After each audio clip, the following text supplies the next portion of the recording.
Sok bayar lah. Ya. Pak, nun ya. Mohon sok. Iya 1.300.000. Mohon. Siap. Mohon sok artinya nuhun Ya, ya. oke, siap. Mohon.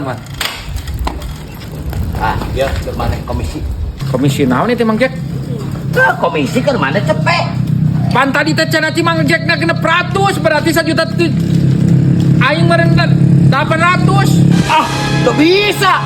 Di depan mataku di harapan aing sama mana dia dijual 1.300.000. Sangunahna wae. Nah, sangeunahna we kumaha? Pan eta geus padikat tadi ge ka Mang Jack na genep ratus.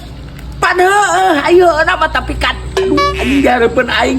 Ku aing mah bati gede-gede teuing. Anjing 1.300.000. Ini gak usah ku aing kusorangan jualna. Bisa gitu Mang Jack, dapat dia mah geus perjanjian.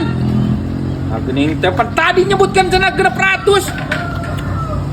Di depan mataku di harapan aing dijual 1.300.000. Pan aing bisnis nah depan mataku kumaha? Aing nu boga motorna dijual 1.300.000. Kumaha aing? Ku tanpa aya motor aing, dia belum tentu dapat 100.000. Jadi kumaha tuh ya?